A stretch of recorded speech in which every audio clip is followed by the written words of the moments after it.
Beings को teleport होते हुए दिखाया जाता है, जिनमें से एक का नेम है जिया वनरेबल AKA ब्लैक क्रो और दूसरे का नेम है फीजिंग किंग। यह टेलीपोर्ट हो जाने के बाद फीजिंग किंग कहते हैं, जिया vulnerable, thanks to your teleportation हम बहुत ही स्मूथली यहाँ पर आ गए। इस पर वनरेबल ब्लैक क्रो कहते हैं, फीजिंग किंग अब सब कुछ तुम पर रिलाय करता है। इस पर फीजिंग किंग उनकी तरफ एक नजर देखने के बाद आगे बढ़ते हुए बोलने लगते हैं, ये डिसोलेट स्टोन आइलैंड बाकी सभी के मुकाबले में सेफ है, लेकिन यहाँ पर कोई भी ट्रेजर नहीं। मैं थोड़ी देर तक यहाँ पर आराम करने के बाद नाइन डार्कनेस सी में जाने का प्लान बना रहा था। ये सुनकर जिया वनरेबल चौंकते हुए कहते हैं, नाइन डार्कनेस सी? वो जगह तो पूरे नाइन डार्कनेस स्पेस टाइम में सबसे ज्यादा डेंजरस है, और वहाँ समंदर में जो वर्महोल्स अपीयर होते हैं वो तो इवन और भी ज्यादा डेंजरस और अननोन है। अगर कोई उसमें फंस जाए तो भले ही वो यूनिवर्स वनरेबल ही क्यों ना हो, उसके लिए वहाँ से जिंदा बचकर निकल पाना बहुत ही ज्यादा मुश्किल होता है। आज तक कोई भी नहीं जान सका कि उन वर्महोल्स के अंदर क्या राज दफन है। इस पर तो फीजिंग किंग उससे कहते हैं, Whatever, तुम मेरा साथ देना चाहते हो या नहीं, ये तुम्हारी अपनी मर्जी है। इस पर तो वो भी सोचने लगते हैं कि ये एक अनडाइंग इनहेरिटर है जो कि बिलियंस ऑफ पीपल्स में से टॉप 10 में आता है। प्लस इसका unique investigative talent universe mirror बहुत ही ज्यादा खास है। इसका साथ देना डेफिनेटली बड़ा बेनिफिशियल है। मुझे बस कोई अच्छा सा ट्रेजर मिल जाने तक इसे थोड़ी देर तक और बर्दाश्त करना होगा। इतना सोचने के बाद फिर वो रिस्पेक्टफुली फीजी किंग से कहते हैं, आप जहाँ कहीं भी जाएंगे मैं आपका साथ दूंगा। ये सुनकर तो फीजी किंग अपनी यूनिक एबिलिटी का इस्तेमाल करते हुए कहता है, तो फिर ठीक है, चलो मैं पहले अपने आसपास के बिलियंस ऑफ किलोमीटर्स तक इन्वेस्टिगेट करता हूँ। इसी के साथ फिर हमें फीजी किंग की इस यूनिक एबिलिटी को परफॉर्म होते हुए दिखाया जाता है, जो कि सच में अमेजिंग थी। हम देख पाते हैं कि वो अपनी इस एबिलिटी के चलते अपनी रेंज में आने वाली हर एक चीज को बहुत ही बारीकी के साथ देख पा रहे थे, और इसी के चलते उन्हें लुओ फेंग भी एक जगह पर मेडिटेट करता हुआ दिखाई पड़ता है, जो देखकर वो खुश होते हुए कहता है, ब्लेड रिवर किंग, मैंने सुना है कि तुम्हारे पास एक सुप्रीम विंग ट्रेजर है। जीजिंग आइलैंड पर तो मैं कोई एक्ट नहीं कर सका, लेकिन यहाँ ये परफेक्ट अपॉर्चुनिटी है। ये कहते हुए विल स्माइल करने लग गया था। जिया वनरेबल उसकी ये बात सुनते हुए कहते हैं, फीजी किंग अब ये मत कहना कि तुम। इस पर फीजी किंग बिना उसकी तरफ देखे उससे कहते हैं, क्यों, क्या तुम मुझसे डरते हो? हमारी नॉर्थर्न अलायंस उनकी ह्यूमन अलायंस से बिल्कुल भी नहीं डरती। जिया वनरेबल, अगर तुम इसमें इन्वॉल्व होना नहीं चाहते तो तुम्हें इसमें मेरा साथ देने की कोई जरूरत नहीं, पर अगर तुमने कोई चालाकी करते हुए ब्लेड रिवर किंग को वॉर्न करने की कोशिश की तो इसका मतलब होगा कि तुम मेरे एनिमी हो। ये कहते हुए फीजिंग किंग उनकी तरफ गुस्से में देखते हुए गुर्रा रहे थे, जिस पर तो वनरेबल जिया उन्हें लुओ फेंग के करीब ले जाने के लिए टेलीपोर्टेशन को परफॉर्म करते हुए कहते हैं, बेफिक्र हो जाओ, मैं बिल्कुल भी इंटरफेयर नहीं करूंगा। इसी के साथ सीन कट हो जाता है। हम फैंग को देखते हैं जो कि माउंटेन्स में बैठा हुआ मेडिटेट करते हुए अपनी मूषा क्लोन बॉडी को कॉटन फ्लोर में ट्रांसफॉर्म करके वर्ल्ड ट्री के करीब ले जा रहा था, और सोचता है कि इसे उसके करीब पहुंचने में भी एक महीना और लगेगा।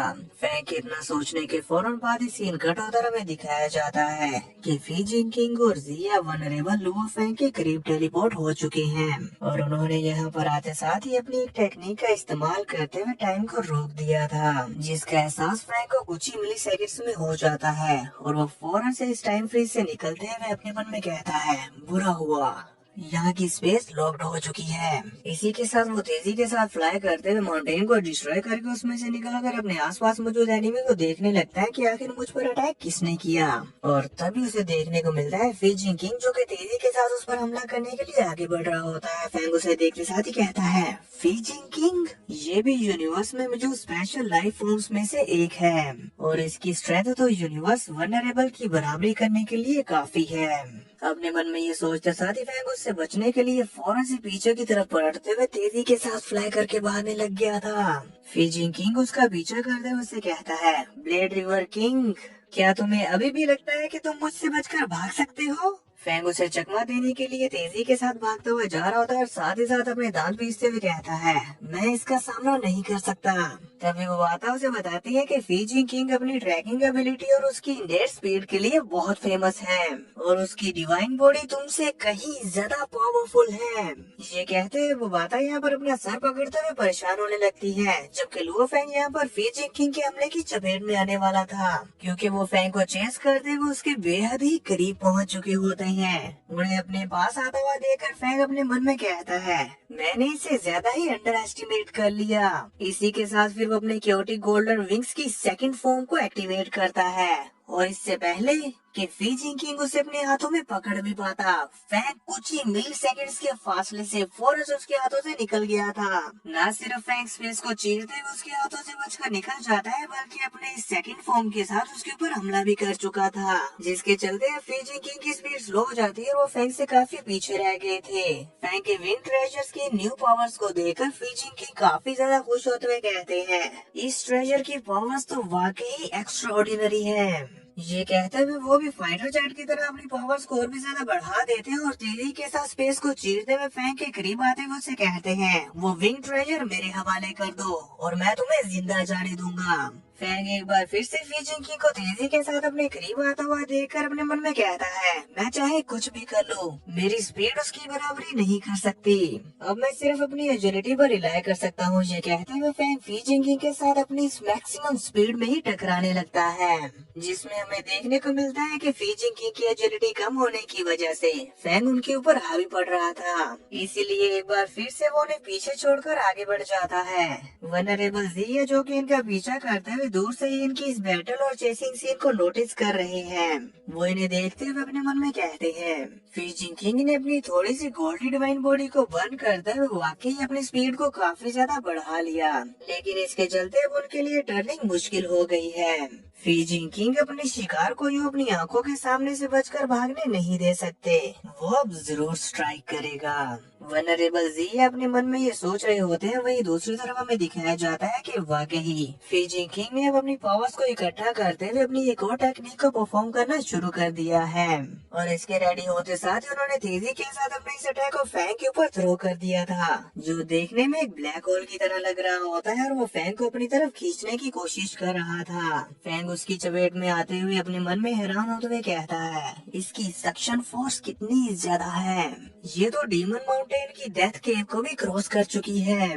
फैंग उसकी सक्शन फोर्स से बचकर भागने की कोशिश कर रहा होता है, तभी वाता उससे कहती है, ये एक हैवी ड्यूटी सीलिंग ट्रेजर है। साथ ही ज़ी किंग ने अपनी डिवाइन पावर्स का इस्तेमाल करते हुए इसकी पावर को और भी ज्यादा इनहेंस कर दिया है, जिसके चलते अब इसकी पावर्स यूनिवर्स वनरेबल लेवल के सीलिंग मेथड के बराबर है। इस पर तो फैंग अब उसकी सक्शन फोर्स से बचने की बजाय तेजी के साथ उसी की तरफ बढ़ते हुए टेलीपोर्ट होते हुए अपने मन में कहता है, तुम मुझे बिना नुकसान पहुँचाए डायरेक्टली सील करना चाहते हो, किस डिल्यूजन में जी रहे हो। ये कहते हुए फैंग अपने स्क्यूटिंग विंग्स के सेकंड फॉर्म के साथ एक बहुत ही ज्यादा पावरफुल स्लैश लगाते हुए उसके सीलिंग ट्रेजर को ही बीच में से दो टुकड़े करके काट डालता है, जिसकी वजह से वहाँ पर जोरदार ब्लास्ट होता है और इसी के साथ फैंग एक बार फिर से उसके हाथों से बचकर निकल गया था। क्यूटिंग विंग्स की पावर्स को देखते हुए फीजिंग किंग और भी ज्यादा खुश होते हुए कहता है, वाह, ये कितना कमाल का ट्रेजर है, अब तो मुझे ये हर हाल में चाहिए। ये कहते हुए वो जोर से रोर करते हुए अपनी सारी की सारी एनर्जी को एक जगह पर इकट्ठा करने लग गए थे, जिसके चलते उनकी पूरी बॉडी चमक रही होती है। हम देख पाते हैं कि वो एक powerful energy beam attack create कर रहे थे और साथ ही साथ लुओ फेंग से कहते भी हैं, ब्लेड रिवर किंग, वैसे तो मैं तुम्हें नहीं मानना चाहता था, पर अब मुझे ब्लेम मत करना। फीजिंग किंग को इस इतने ज्यादा पावरफुल अटैक को क्रिएट करते हुए देखकर ज़िया वनरेबल दूर से ही पीछे हटने लग जाते हैं और अपने आसपास मल्टी लेयर प्रोटेक्शन शील्ड बनाते हुए टेलीकम्युनिकेशन के थ्रू फीजिंग किंग से कहते हैं, इससे हो सकता है कि ब्लेड रिवर किंग मारा जाए, पर फीजिंग किंग तो उसकी कोई बात नहीं सुनते। वो अपने इस अटैक के क्रिएट होते साथ ही फौरन से फैंग के ऊपर रिलीज कर चुके थे। फीजिंग किंग के इस अटैक को अपनी तरफ आता हुआ देखकर फैंग भी काफी ज्यादा शॉक्ड हो चुका था, पर क्योंकि उनके इस अटैक की स्पीड बहुत ही ज्यादा थी और फैंग के पास उससे बच निकलने का कोई मौका ही नहीं था, इसलिए वो जल्दी से अपने क्योटिक विंग्स को सामने करते हुए उससे बचने की कोशिश करने लगता है। और हमें दिखाया जाता है कि ये अटैक असल में लुओ फैंग की फिजिकल फॉर्म को डिस्ट्रॉय करने के लिए तो था ही नहीं, बल्कि ये सीधा फैंग की सोल के ऊपर हमला करता है, जिसकी वजह से फैंग की सारी मेमोरीज शैटर होने लग गई थी और फैंग एकदम से अनकॉन्शियस होते हुए वहीं पर गिरने लग जाता है। फैंग को अनकॉन्शियस होता हुआ देखकर फीजी किंग जल्दी से फैंग की तरफ बढ़ने लग गया था। तभी जिया वनरेबल हमें बताते हैं फीजिंग किंग की असल में 2 सीक्रेट इनेट टेक्निक्स हैं, जिनमें से एक इन्वेस्टिगेशन के लिए और दूसरी अटैक के लिए है। उनका अटैक किसी की भी सोल को डिस्ट्रॉय कर सकता है। शायद यही वजह है कि जिया वनरेबल, जो कि खुद एक यूनिवर्स वनरेबल लेवल पर है, पर फिर भी वो फीजिंग किंग को अपना एनिमी बनाने में हिचकिचा रहे थे। तभी हमें फैंग की सोल को दिखाया जाता है, जो कि फीजिंग किंग के इस अटैक की वजह से शटर हो चुकी थी और उसकी सारी मेमोरीज भी डिस्ट्रॉय हो गई थी, लेकिन स्टार टावर की पावर्स के चलते फैंग की ह्यूमन बॉडी का कोर एक बार फिर से रिक्रिएट हो गया था और फैंग होश में आते हुए कहता है, ये कितनी टेरिफाइंग टेक्निक है। अगर इस क्रिटिकल मूवमेंट पर मेरे पास टावर की पावर्स नहीं होती तो शायद आज मैं यहाँ पर।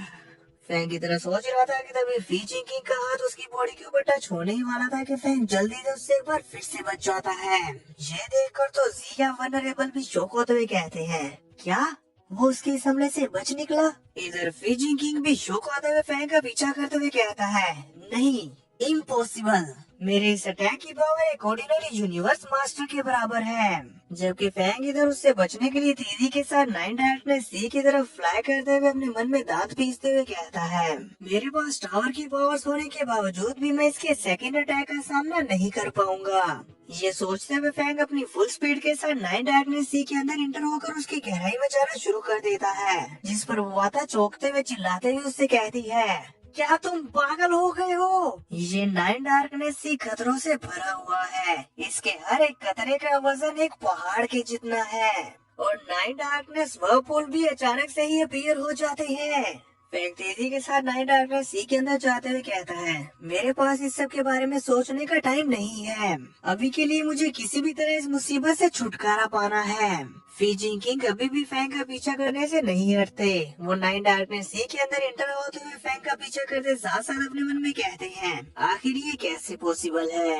नहीं, रुको, क्या ऐसा हो सकता है कि उसके पास अभी भी एक सोल प्रोटेक्शन ट्रेजर है? इतना सोचने के बाद वो फिर से जोर जोर से हंसते हुए कहते हैं, ब्लेड रिवर किंग, अब तुम बचकर नहीं जा पाओगे। ये कहते साथ उन्होंने एक बार फिर से अपने उसी अटैक को क्रिएट करते हुए फैंग के ऊपर रिलीज कर दिया था। फैंग उसके अटैक को जो तेजी के साथ अपनी तरफ बढ़ता हुआ देखकर अपने मन में कहता है, अब भले ही उसका ये अटैक जल्दीबाजी में क्रिएट होने की वजह से टेक्निक को लैग करता है, लेकिन फिर भी जिस हिसाब से वो अपनी गोल्डी डिवाइन बॉडी को बंद कर रहा है, अगर ये अटैक मेरे साथ हिट हो गया तो मैं पूरी तरह से मारा जा सकता हूँ। ये कहते हुए फैंग पीछे की तरफ पलट कर तेजी के साथ उसके हमले से बचने के लिए ऊपर की तरफ फ्लाई करते हुए किसी न किसी तरह करते हुए उसके हमले से बचने की कोशिश करता है, पर इसके बावजूद भी फीजिंग किंग के अटैक की एनर्जी फैंग के आर्मर के साथ हिट होने लग गई थी और सिर्फ उसकी इस एनर्जी के जरा सा इन्फ्लुएंस में आने से ही हम देख पाते हैं कि फैंग के आर्मर का क्या हाल हो गया था। वो ना सिर्फ कमजोर हो जाता है बल्कि उसके अंदर हर तरफ क्रैक्स आ जाते हैं। अटैक से बच जाने के बाद फिर फैंग अपने मन में कहता है, मेरे क्यूटी गोल्डन विंग्स पहले ही अपनी लिमिट पर पहुंच चुके हैं। वो इतना सोचता है कि तभी फीजिंग किंग ने एक बार फिर से अपने इस अटैक को दोबारा से फैंग के ऊपर रिलीज कर दिया था और इस बार फैंग उससे नहीं बच पाता, इसीलिए वो उसका सामना करते हुए अपने क्यूटी विंग्स को सामने